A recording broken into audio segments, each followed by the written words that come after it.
OG Bub, whoever you are.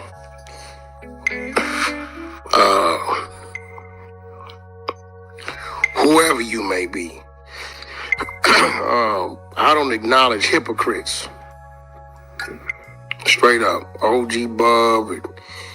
I don't know who the other dude is, but and Hefe seemed to want to spread the word. So let me spread this word. And I really want y'all to hear me real good. It's funny how you dudes talk like it's some type of standard. Hey, Bub, I'm not from Hoover.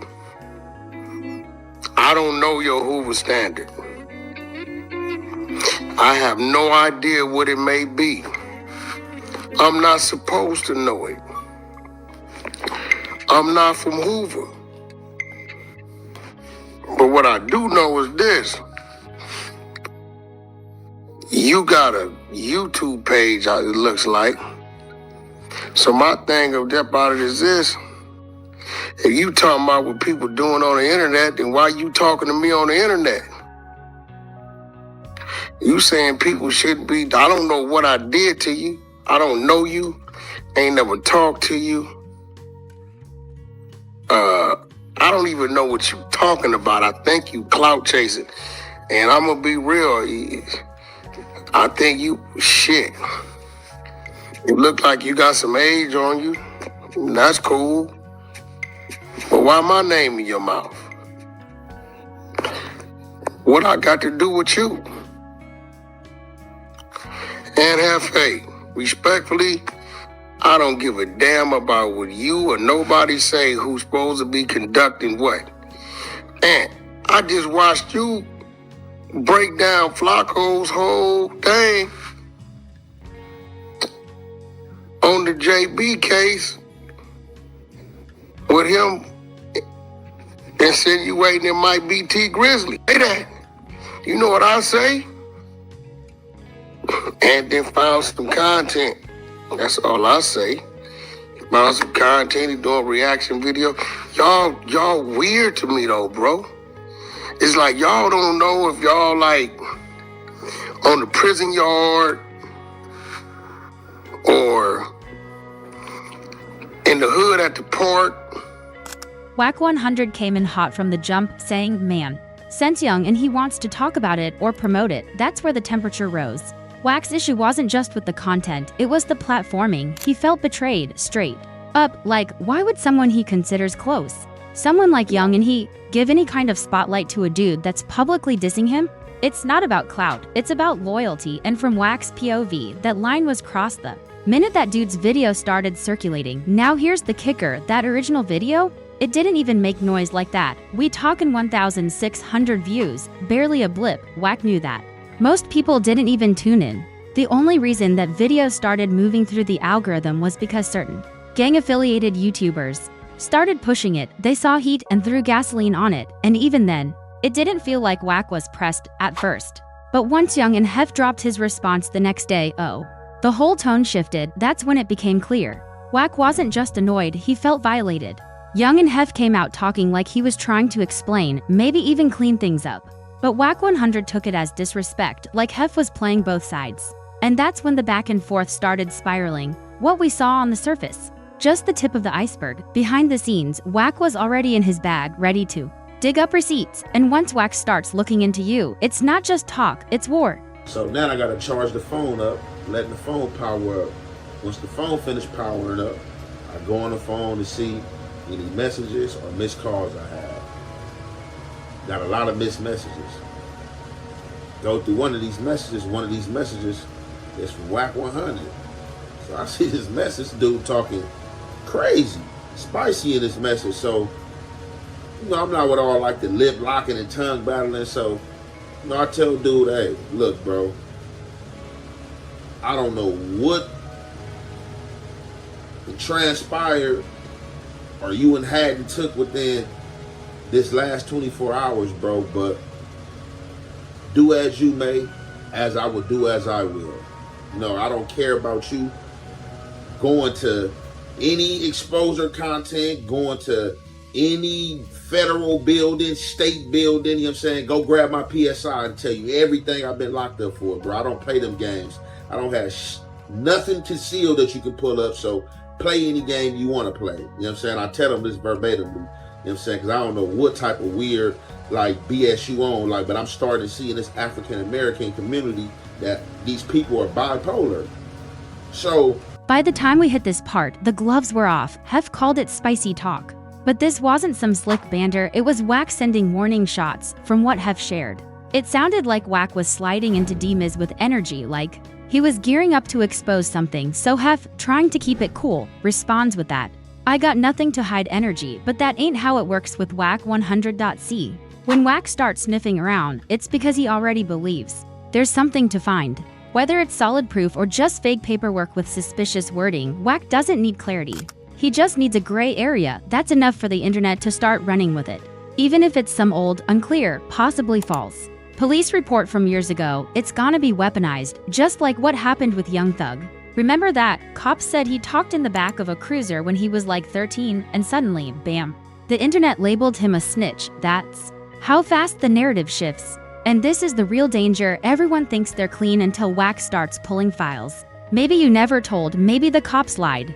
Maybe there's nothing, but once people think there's something, your rep's already stained. The definitions of snitching are messy. Some say filing a grievance in jail is snitching, others say it's not. Bottom line, once Wack starts digging, the story takes on a life of its own. And when they got on the phone, it wasn't no calm conversation. It got heated real quick. Lip locking through this text, when I first come to my senses of this text, call this dude. Hey, man, you, oh, yeah, it's like that. Hang up. I'm like, all right. So then, man, you know, I text my last little text, send my text. So then this dude get back at me and tell me that I'm foul because I allowed Adam 22 to speak on his spouse. And I didn't say nothing. So I'm like, so in my mind, I'm like, man, this dude gotta be crazy, bro. I don't even know your spouse. Seen your spouse one time. We have dealings. This dude called right into the No Jumper News soon as Adam spoke his spouse's name and had a back and forth with this dude.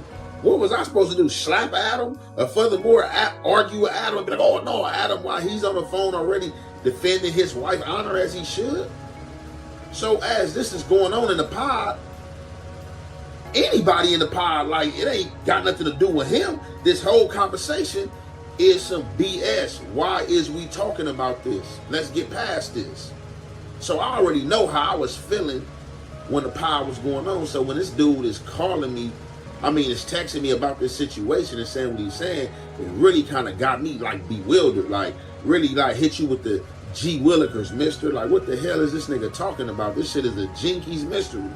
So then he tell me that, oh yeah, I just watched it.